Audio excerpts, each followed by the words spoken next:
We're celebrating. It's 5 years. We're rolling on the road. We're rolling on the road. 100 shades of disabilities. We're rolling on the road. Oh, rolling on the road. We're rolling on the road. 100 shades of disability. We're rolling on the road. Take it away. All right. Thank you, Cousin Pat. I am so excited today. Our guest, guys. Okay, so y'all know how we do. This is Michigan. I'm over here. We are coming Right, across the state, and we're coming over about here, here, right here. here. Where are we? Right about here in Livonia, Michigan today with Miss Karen Greenwald, but she calls herself KH Green on social media. So she's got an alias, y'all. Yeah, she got an alias. What you doing with an alias, Karen? Well, I worked for the U.S. Coast Guard, and we were told not to use our real names if we were in service. So I never changed it. Wow. That was back many years ago. How many moons ago The was that? internet was new. What was new? The internet was new when I worked for the Coast Guard. And Oh, so security was all brand new. It was all new. And so they asked us not to use our real name so we could abbreviate. So I just never changed it. what year was that, may I ask? I was with the Coast Guard from 2008 to 2014. Yes. And what did you do while you were in the Coast Guard? I always have worked in education and training. I used to write civil rights training, and I used to write policies and procedures. And the Coast Guard, protects our shores. So I wrote civil rights training for our military. All of the training we did had to be disability compliant, ADA compliant. They had to be usable for anybody who was deaf, vision impaired, blind, people who had no mobility. So that was when it was new for me when I worked for them. And that's where I really learned about all the different laws for the ADA. Because the Coast Guard had it. Well, all the federal agencies are required to follow the ADA and 504. No, but you were a part of the Coast Guard and you were doing it Correct. for the Coast Guard. Yes, ma'am. Wow, it's amazing. And that was your sole job? That was one of my jobs. I had also worked at Ford Motor Company and Detroit Edison, always in the capacity of doing training, catastrophic storm training, policies and procedures, you name it. And I always worked in the computer area, so I became the de facto tech support person too. So How did you go from that to becoming the founder of Indivisibility? Is that a nice word of saying people like to call it invisible disabilities? well, Indivisible is an actual grassroots group, and all the protests across the country are put together by grassroots groups. There's Indivisible, and they're all grassroots. And I joined the grassroots group, and I have Access Livonia Now 504. 504 is the foundation law for all civil rights for people with disabilities. And we have difficulty in my city. We have no access. So I decided to set up my own protest group under Indivisible. And so we are advocating for things like bathrooms, access for bathrooms, access to attend city hall meetings where the building is dangerous. And then I expanded out, which led to the Disability Pride 35 organization, the Disability Pride 35, July 26th. That's going to be at least across the state, and we're celebrating 35 years of the ADA. And how I got into this is my dad had ALS. I learned about ADA with my dad who had ALS, and I became a advocate. Okay. So you're a chapter member of Indivisible. You created a chapter in Lavonia.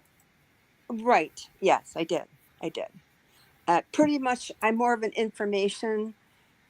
I do not run protests. Each indivisible group is individually operated. Some groups do a lot of protests, others do postcards and meet with representatives. I advocate for keeping our civil rights for people with disabilities and letting people know about changes in the law and how the Trump administration is trying to take away our rights. So then I advocate and let people know, oh, by the way, we need to step up. We need to make phone calls. We need to write, that kind of thing.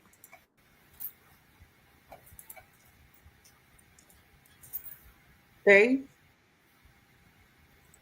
So Hey, where's your closest Center for Independent Living in Livonia? We have, I'm sorry. Your We closest don't Center for really Independent. have, I am close to Detroit. We don't really have independent living here in Wayne County. We have the Disability Network, who is the county independent living. They only pretty much serve Detroit. So we don't really have anything out in the suburbs. Some of the other municipal governments have their own disability support systems. The city that I live in doesn't have that. And so I decided to try to create it. Dave, what do you do when there isn't that? Because my first thought was, doesn't your CIL come out and make sure that you can vote in that? well, I mean, you have go a ahead, comment. Karen. Hi there, how are you? I'm good. Go ahead. You were going to say? Well, the issue we have is we do not have any support in our city. I'm in Lavonia, and we don't have any support here. There are no support services really outside of the city of Detroit.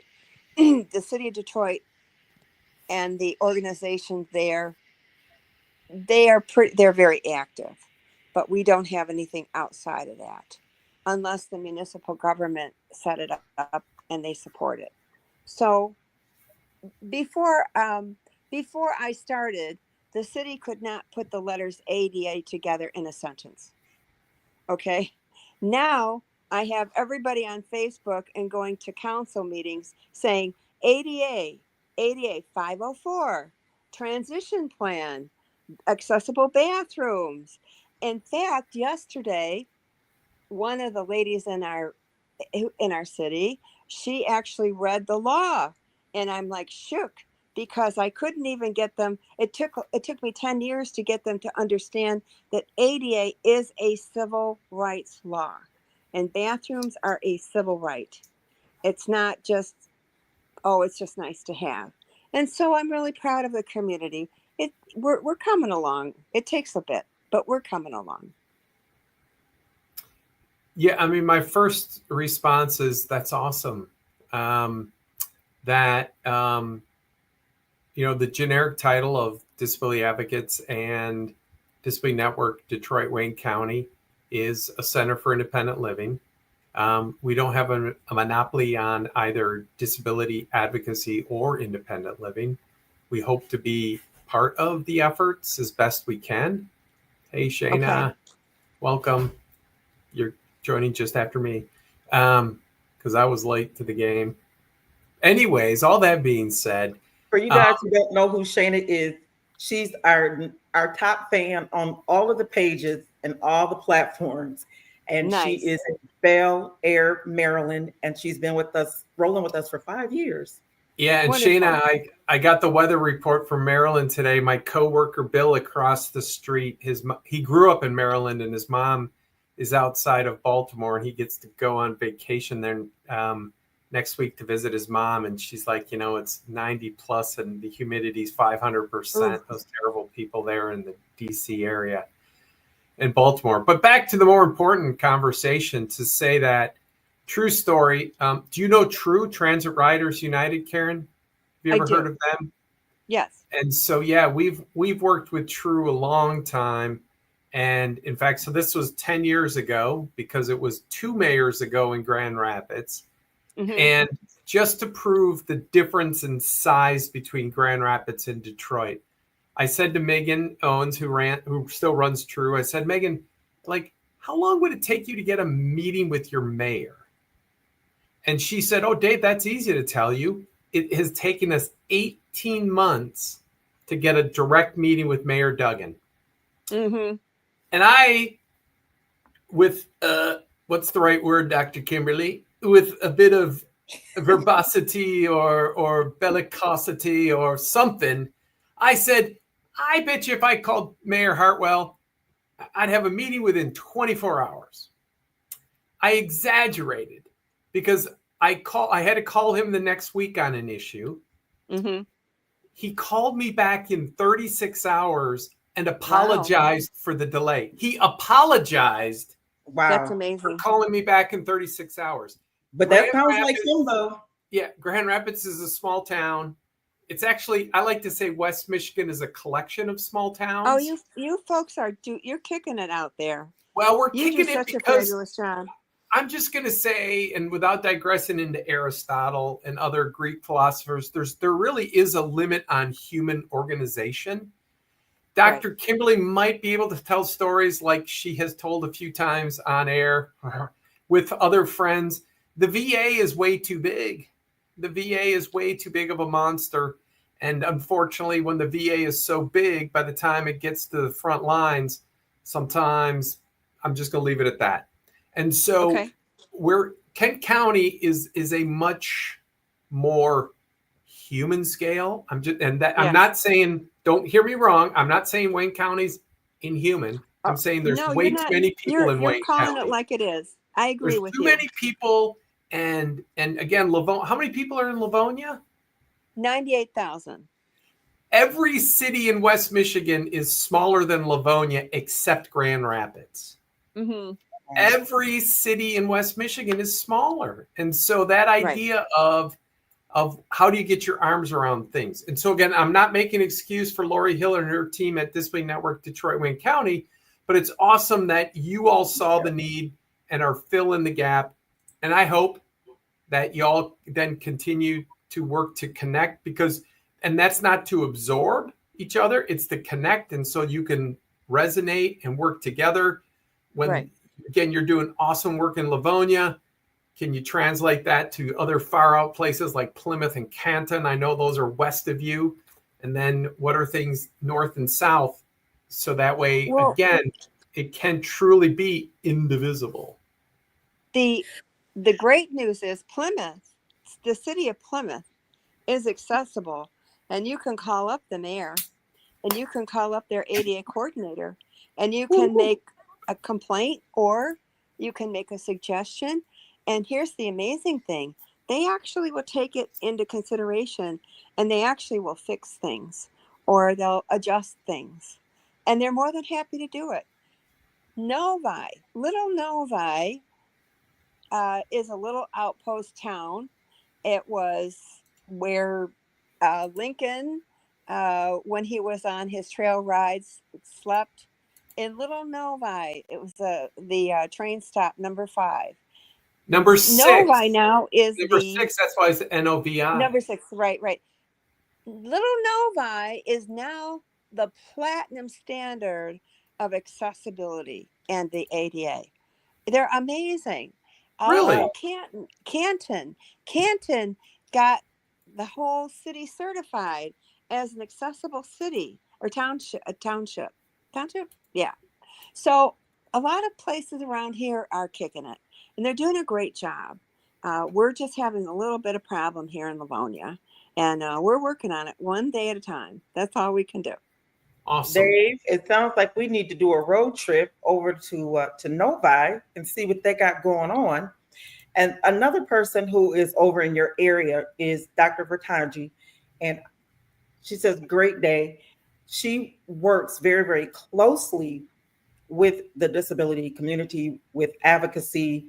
I'm not sure how much she's really worked with Lori Hill or Saunders, but if she could kind of speak to some of her experiences and accessibility living in Wayne County, I believe that, yeah, she's in Wayne County, I would greatly appreciate it. Thank you, thank you, thank you. Because everybody has a different, perspective of what accessibility is, and is it accessible to them? Unfortunately, we do have a standard of what accessibility is, but then, some people like to pick and choose their disses, and they're like, oh, guess what?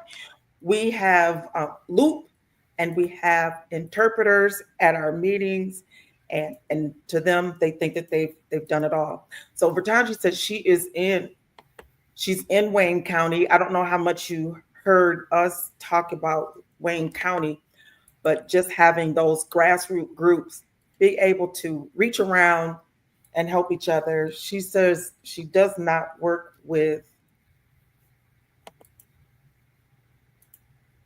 Okay, there's a lot of acronyms. Detroit, Wayne. IHN. What's okay. IHN? We need interpretation. There's Wayne County Disability Network. Yep. There's Warrior on Wheels. There's Detroit Disability Power. Those are nonprofits. They are doing a fabulous job. Absolutely fabulous job. Okay, so she says it is Detroit Wayne Integrated Head. What is that? I don't know what that is. I'd have to. I'm asking Vertanji what it is. Oh, okay.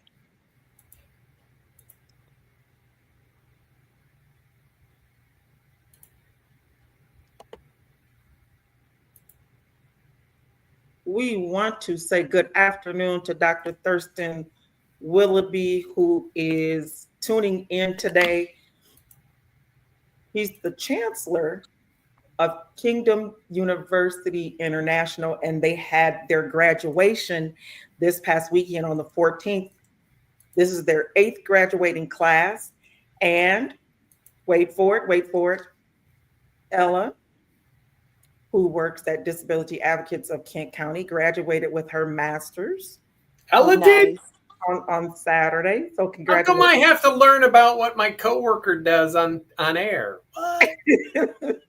I know it's on. I mean, again, we're very clear on air that, any work with faith or anything like that isn't with my disability advocates hat, because we are a nonprofit, non-sectarian, nonpartisan nonprofit. But that's awesome for Ella. And thank you, Dr. Willoughby, for your continued support and leadership in growing new leaders. And as Ronnie kicked in I see on some other chats, Ronnie Richardson, who's one of our longtime leaders and volunteers, Ronnie says accessibility services are really expanding, and that's awesome, because Ronnie has been part of, Karen, to brag up on what we're doing here in Kent County. We've been doing a lot of work with Steelcase Corporation and with their design team. I mean, one of the first, since we're bragging up, one of the first real, I don't want to call it a wake up, but a wake up. And our friends at Steelcase, they're like, well, what if we just have some people with disabilities in our camera shoots? And guess who they picked? or that way. Wait, that Nice. way on This air. way. Dr. Kimberly was on Nice. air or on, this international photo or international ad campaign for Steelcase and in their sales stuff. And then let's just say Dr. Kimberly does things like, oh, this could be better. This could be better. And they're working with us to make it better. So anyways, That's fabulous. that's some of the stuff we're doing. And what's cool is, we just keep lifting each other up and we keep challenging each other to continue to work together, work better. Again, I love that I loved how you said it, that, they couldn't even put ADA together in a sentence. And now, they've got people assigned and people actually reading the laws and saying, how do we do better? Right. Yeah, they are. I'm amazed. I'm thrilled. I'm very thrilled. I'm very, very thrilled. And people that I never would have thought would have stepped up have just gone with, they've taken on the accessibility of civil rights. Access is a civil right. And I don't think a lot of people know that. Access is a civil right. If you can't get in, then how do you participate, right? How do you participate? Absolutely. And that's the building code. So the Michigan Construction Code and the Michigan Residential Code is like a safety standard in the sense that if you don't wire your house appropriately according to the code and the minimum of the code, terrible things can happen. And if you don't do good plumbing, terrible things can happen. However, it's more of safety and, those kinds of construction regulations where absolutely correct, focusing that the ADA is about civil rights. And sometimes people think it's a building code, but it's like, it's really a civil right to say, if you don't allow people into your building, it's discriminatory. And then, of course, we've had that experience here many times where people say, well, what do you mean by accessible? And then, of course, the federal government wrote the ADA accessibility guidelines. And one of our go-to lines is the ADA is the worst you can legally do. So it's great as a starting point to meet the ADA. But if you stop there, you ain't great. Because, on Saturday, and I tell you, I had to speak Saturday, and this church bragged to me about having an accessible entrance and that they have a ramp.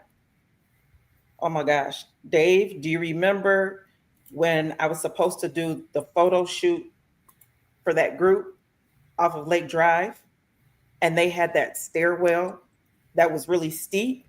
And we just kind of sat at the bottom of the stairs and looked at it and said, yeah, right. I do. Uh-oh. Okay. Well, if you can imagine being on a roller coaster and the roller coaster going up, up, up, up, up. Oh, dear. To get to the top, that's what this looked like, except for you go down first. Right. And there were no lights down in this tunnel. And it looked like one of the old ones where they, Michigan basements were set up to go down there for tornadoes. So it's got the thicker walls. And he's like, do you want me to take you down there? I said, no, I wouldn't take my puppy dog down there. Wouldn't even let my puppy dog go down there. And he goes, well, we have this ramp. And I took a picture of it because I said, this is the very worst, if you will, of someone saying my church is accessible. And I can't even show a picture because I don't want somebody to say, oh my God, that's my church. So what ended up happening is that they do have these long, flat stairs. And we got down, but it was the women who ended up bringing me back up the stairs. We came in the church in the front door, and we kind of got me down bumpily, and that is the word. It was a whole lot of bumpily, and it was a lot of turbulence. And but I appreciate him for even trying. And then he tried to, it's easier to come up the stairs when they're flat. Maybe the stairs like 2 inches, but there were like 5 or 6 of them. And we're we got up the first one, and he wheeled the wheelchair on his own toe and fell. Ooh. So I was caught up in the air as he was kind of up underneath the wheelchair, had fallen. And the ladies just came to the rescue and lifted me up, and in 2 seconds had me at the top of the stairs. But for them, again, the worst of the worst when it comes to saying, hey, we are ADA accessible. Right. And they Right. were proud. Everyone that came in the parking lot, hey, they're going to open up the door for you. We have a ramp. Yes. And I was like, okay. Got all excited. Doretha was like, okay, we got this, Doc. We got this. He opened up the door, and I was like, oh, no. Well, Not yet. The same, if I may, the same is true with wheelchair accessible bathrooms, and you may have had some experience with this. They're supposed to have, in a park where you have a porta potty, they're supposed to have a wheelchair accessible unit. And I have to laugh because with a straight face, and I have gone through and I've used a wheelchair. I'm not a wheelchair user. I have vision and balance issues. But just to prove a point, to show how inaccessible the bathrooms are in our city, I actually borrowed a wheelchair and I tried to get into the portable unit, the porta potty, and a friend of mine, she asked me if I had fallen in because I couldn't get out. So there's enough space to wheel your wheelchair in. See, I just don't use public bathrooms. That's just one of my pet peeves. And I definitely would not get in a porta potty. But I can't imagine trying to get either one of my wheelchairs into the porta potty, and then the door needs to close behind me. Well, those are some of the things that I'm working on in my city to make sure that we have portable units that are like family bathrooms. They use them in the South, and they've used them in like during the hurricanes and the floods when they have to set up emergency catastrophic areas. And you can rent them. And I say, why not? If the city gets federal money and they're supposed to put it for bathrooms, why not put it for a family bathroom, even if it's temporary?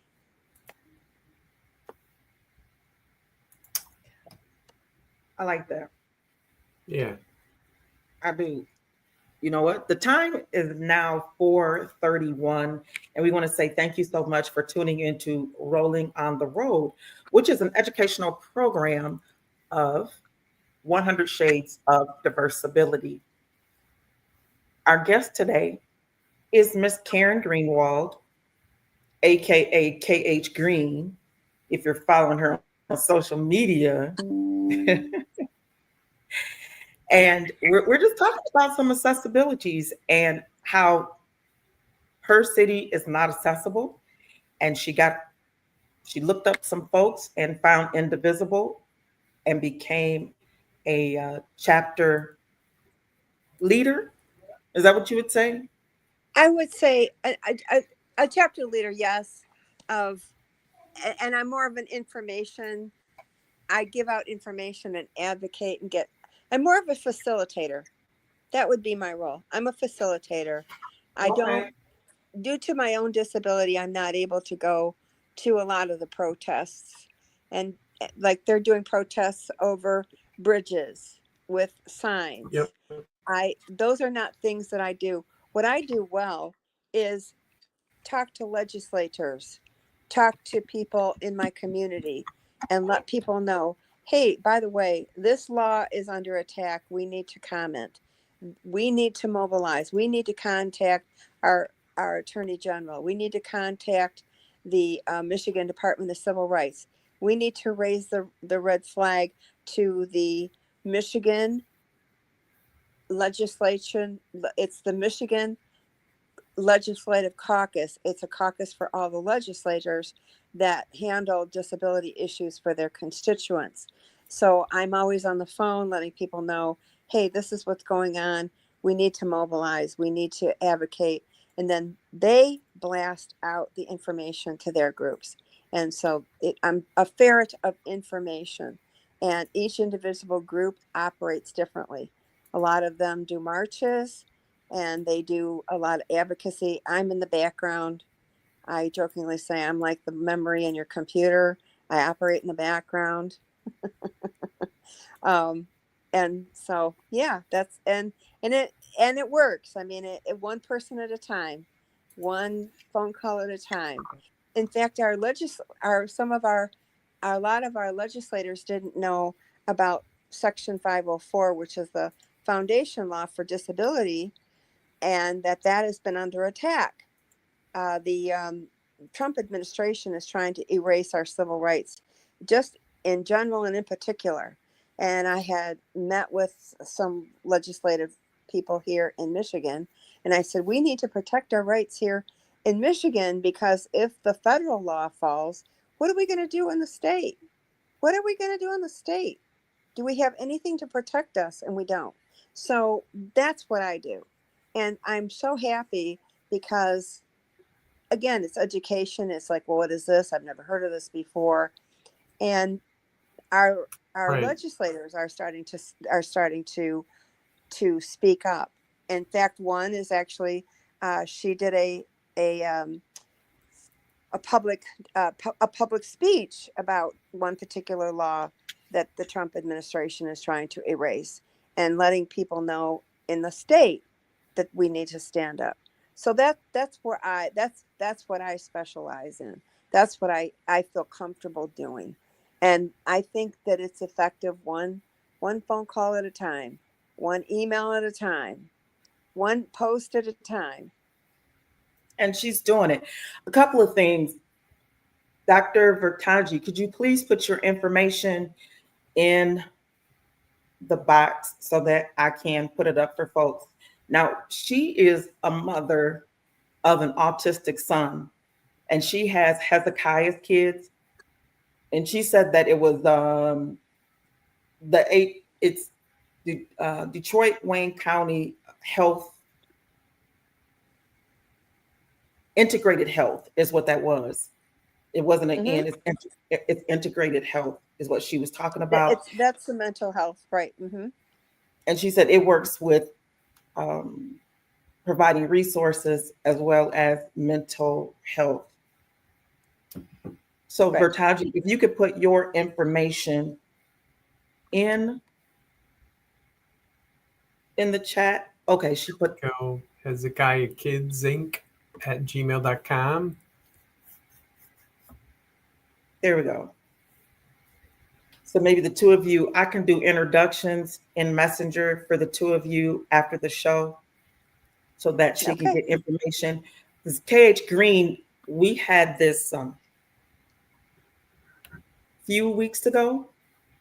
We had a mom of 2 autistic children and what it would look like for her if she lost some of her benefits through Medicaid and Medicare for them. So KH Green came on. I'm like, who is this lady that has all these resources and knowledge? As she likes to say, she has some news that we can use. I'm like, okay. So I want to say thank you, thank you, thank you. I appreciate all that you're doing.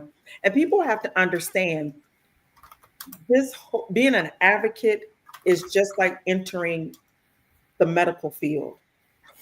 You have a primary care physician, and when you see which is your Center for Independent Living or your disability network, once you see them, they do an evaluation and then they may send you to a specialist. And sometimes that disability network or the CIL has some of it on the inside. You know, they may have some resident specialists, if you will, but if not, they will send you to a specialist it's important that everybody do their part. And you don't have to think like, oh my gosh, I don't know about these laws. I don't know everything about, Right. civil rights. I just want to be able to help because I know how to build a ramp. Well, guess what? We need to put you in there so that we can. Dave, what are you doing? I've got it. Sorry, I'm distracted and I'm listening. Somebody needs something by 5 o'clock, and they're pushing. My bad. All that clicking clack, and I'm like, wait a minute, where's that noise coming from? It's Dave. It's me. I'm back. Sorry. But it is important that you understand whatever piece you pick up, that piece is important. Right. It's really, really important. And so we appreciate you and you gathering information, putting the information out there. And not only do you put it out there, but you make it so that even a 5-year-old can understand what's happening. So you're good at giving the information and explaining it. Because we had a long conversation the other day. And I said, look, we just need to, you don't want to water it down, but give me that elevator pitch of what you're talking about. Mm-hmm. And you can do it. A lot of people cannot. Thank you. But you're good at it. And everyone doesn't feel comfortable with talking to legislators, but you need to hang out with Dave because that's how I got started. Boy, he even pushed me to run for office. Like, what was he thinking? I don't know. But I'm telling you, just to see where everybody has grown and gotten to since 2016, 2017, I went to my first legislative day. And Dr. Kimberly, they know my face. It was hilarious.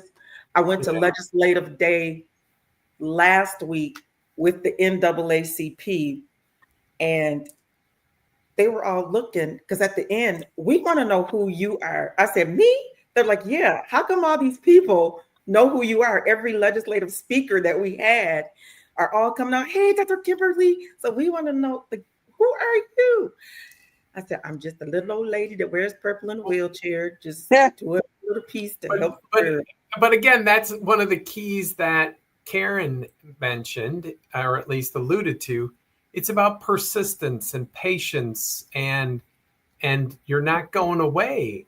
I mean, and again, I don't get this comment wrong. I think it was awesome. The rallies on Saturday, awesome rallies. Right. Are you talking about the? I hear a but. The No Kings and the No Kings rally, and then it's some of the stuff. Well, all over the country, there was like 2,000 rallies, and so that it's and what can you do in between? And as you alluded to, Dr. Kimberly, some people are going to facilitate, some people are just going to make a phone call, some people are going to show up and hold a sign. Some people are going to go and advocate. Some people are going to volunteer to be on a committee. Find where you feel comfortable and go a quarter notch more. And so, or somebody might end up on the show, hey. Exactly. And then you'll find somebody talking about. Right. Because the persistence, a month or two ago, and this was related to urban planning and, what have you.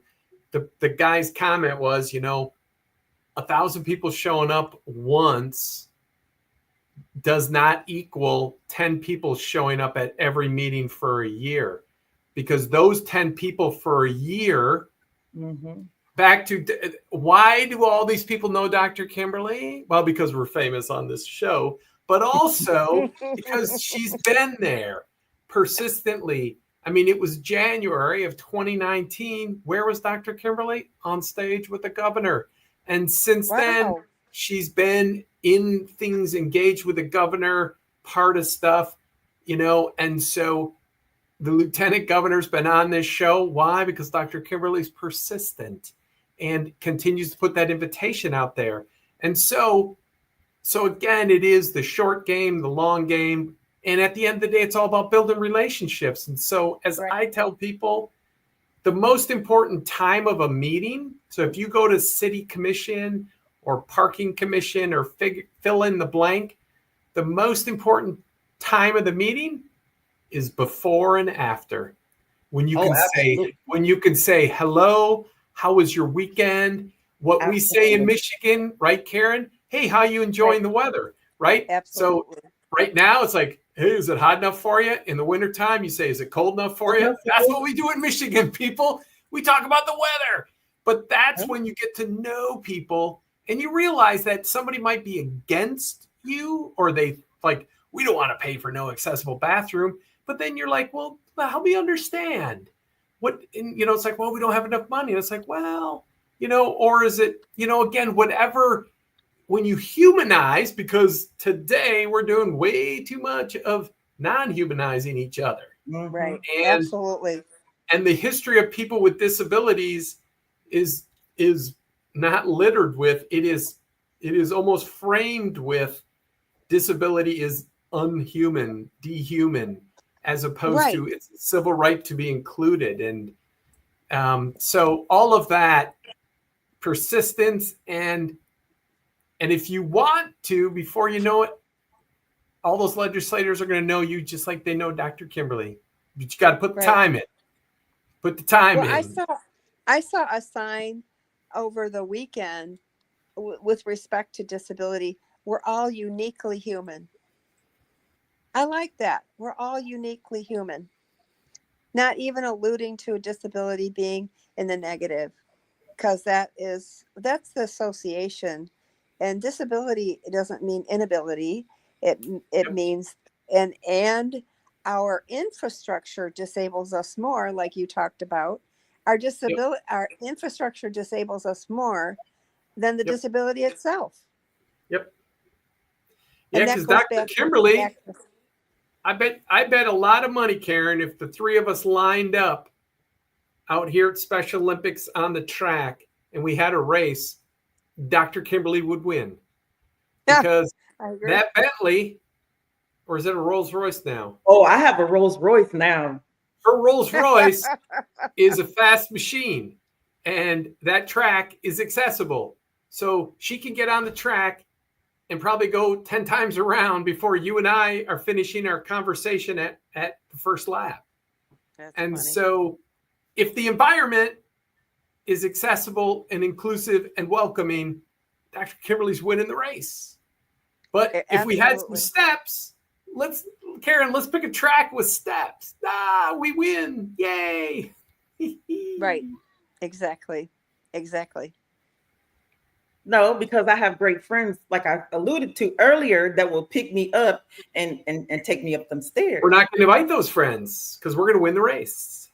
Oh, but I'm going to invite them because that's how you get other people to get involved. And you'd be surprised how people will stop and say, a couple of people said, I never thought about these stairs in this way, that we needed to make a change. I'm going to make sure I check with my pastor to see what we can do about this and make this change. Mm-hmm. But it takes showing up for people to be able to see. Oh my gosh, what did Taz say? Can you read that? Right, Dave. Not only is she persistent, keep in mind she also does this while navigating several travel routes lacking accommodations for the chair. Amen to that. I mean, it's a bad amen because I agree that there's barriers in the way. I'm not amening the barriers. That part. Exactly. Because we're not. Well, what can I ask you? Yeah. What are some of the hot topics in your area of accessibility? Well, Dr. Kimberly thinks my biggest one, only because I spent 3 hours this afternoon working on it and planning, the biggest barrier for accessibility is mobility services. That was my number one. Look at that. I was positioning myself in my chair because I didn't have to think about that one. Oh, I thought you were going to think of, are they, no, I was trying to get myself so I could posture and I be thought I was going to use a nice. generic one to give you time to think, and I stole your thunder. No, Speak it. not at all. Because It it's just true. shows that we're on the same page, and that someone who mobility or accessible mobility may not be a major issue for him, but it's being talked about. And for him to say 3 hours, it's like, yes. Because like where I am right now, and this is really nice with the new wheelchair, with my old wheelchair, it would take me 25 minutes to get from my home to the bus stop. But Wow. it was actually 20 minutes to get to the bus stop because they made the decision to change. Hey, Cheryl Lynn James, who is tuned in. We appreciate you. Cheryl Lynn, she's a big deal. Hey, Doretha's watching. Hey guys. With my old chair, it was 20 minutes to get to the bus stop. And then Meyer decided they did not want all of the vagrants, as they called them, Oh, yeah. hanging out because of the bus stop. So they took everything, they put a fence up, took everything out, and then put us over in the middle of the parking lot by Chili's. Uh-oh. Well, when the ramp comes down from the bus, there may be 4 inches from the end where the sidewalk ends. Wow. My biggest fear is that, okay, crap, we're not going to get this right, and I'm tumbling backwards. Ooh. When did they make that change? Sorry for the digression. Well, it's not a digression. We're talking about mobility and accessibility. When did they make the change? Last year. What? Yep, they moved it. And so now I just started getting out. I've been on hiatus since December of last year, and I just got this chair. So I'm just now getting out, 1, medically, and then 2, because I have a chair that I can access the world with again. And this chair, I can get down there in 15 minutes. That's how quick this chair moves. Wow. It actually but moving the bus stop down by Chili's added 7 extra minutes to me getting to the bus stop. So then it was taking me almost 30 minutes, 27 and a half minutes to get from my home to the nearest bus stop. Wow. And I would add, forget the minutes, it's the added danger because now you have to travel through and around the Meyer parking lot. Where the previous bus stop was on the far south end of the parking lot. So that when I come off the sidewalk, I'm coming and going straight down to the bus stop. But I don't go through the parking lot. The first time I did, but now I don't go through the parking lot. I go all the way down to the Meyer gas station. So anybody wants to know what I'm talking about the 54th Street Meyer and the 54th Street Meyer gas station. So now I go all the way down Clyde Park, almost to 54th Street. I'm like just a half a click because I go through the gas station. So when I get to the gas station, I turn right into the gas station, and then when you come around on the side where you can park, that's where the bus stop is now, right across from Chili's. Did they get any public comment when they changed this? They did. Because I had a whole lot of comments. Good. No, well, I'm not there. So. They was like, here comes that lady in that wheelchair. I was like, yes. I'm looking at my wheelchair and my music. Are there other people that use it? Actually, I have not seen that many people with walkers or in wheelchairs since they made that move. Okay. Because it's really not safe. Right. At all. Right. Do you have paratransit in your area? No. I'm going to answer for Dr. Kimberly because she's still young. You see my face, right? I'm trying to. Dr. Kimberly's still a youngster, so she's not 60 yet, so she's not eligible for RideLink, which is our senior millage service. That's pretty, it's countywide, but it's only from like 9 in the morning till 4:30 Monday through Friday.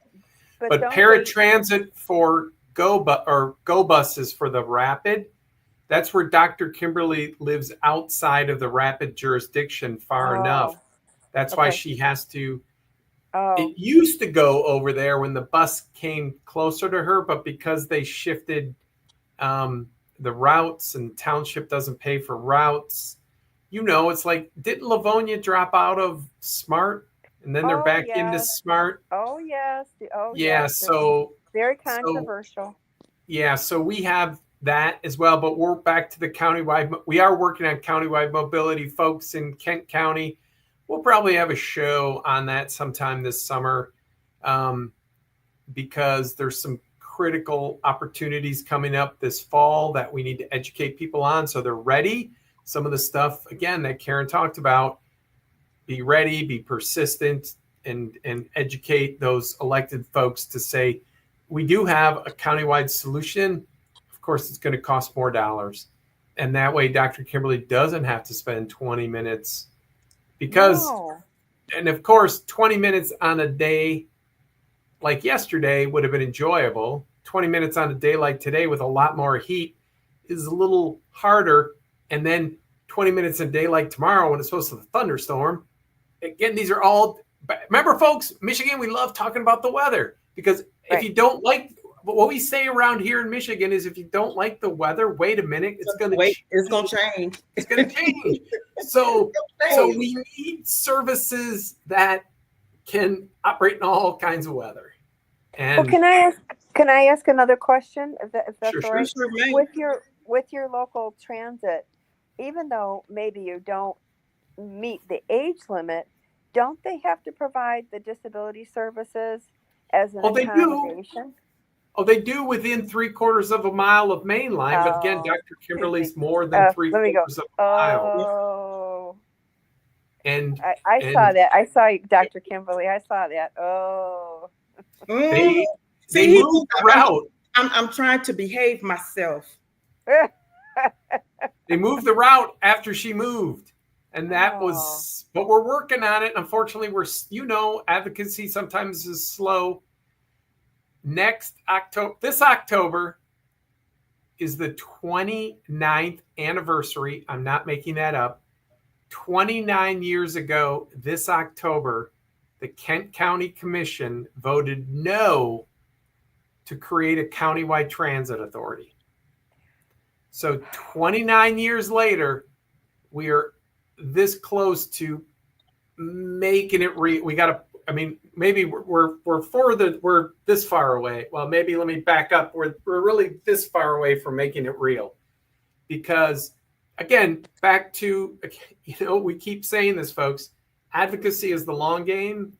And the stuff that we're seeing today that we may not like at one party or the other, and this is just a statement of fact, not a statement of judgment.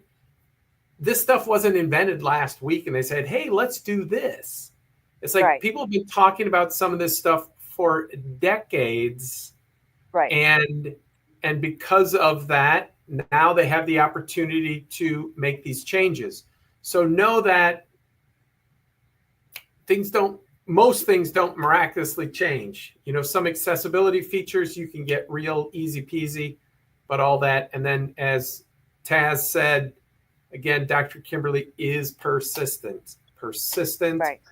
And in spite of the barriers, we could go, it looks to be we're coming close to the end of our time, but we could go on about opportunities that Dr. Kimberly, we're not going to mention meetings with, a lieutenant governor who will go nameless, where it might be an inaccessible location and Dr. Kimberly finds ways to still be present.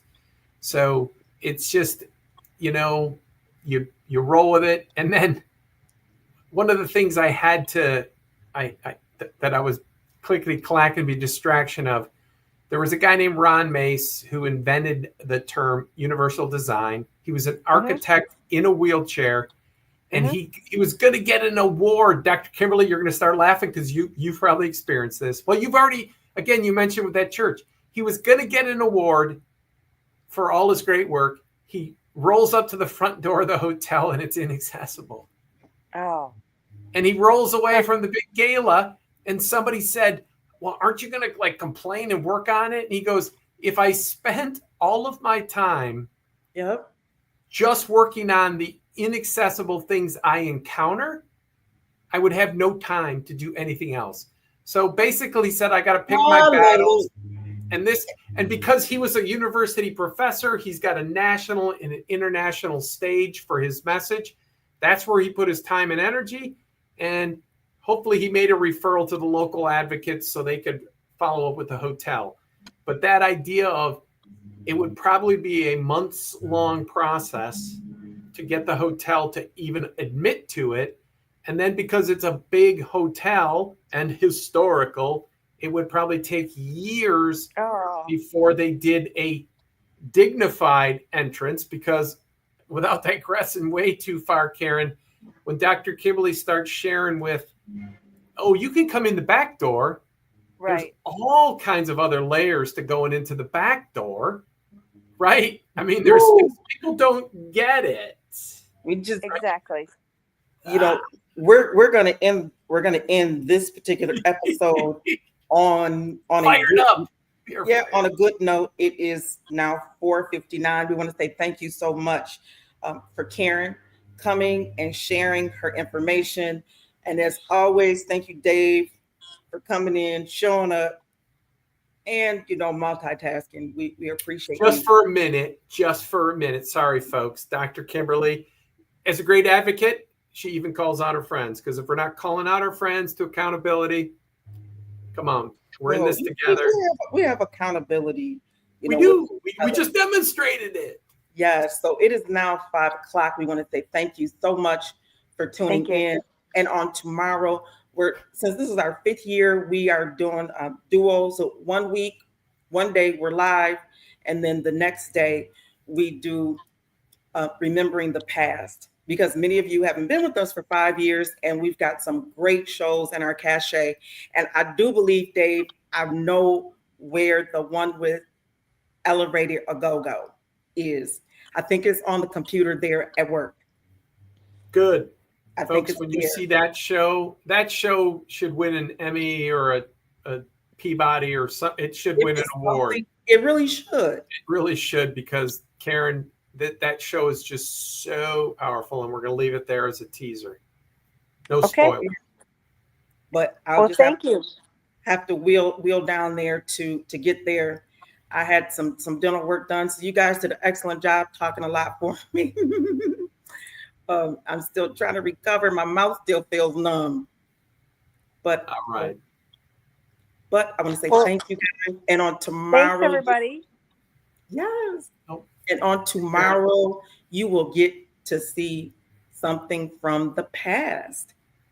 Maybe we'll do the liquor line. We'll do something from in the middle of COVID. We had some great interviews during COVID and getting around. So maybe that might be the one for tomorrow from the past. All right, guys. Thank you, Dr. Kimberly. Thank you, Karen. Thank you. Thank you, everybody.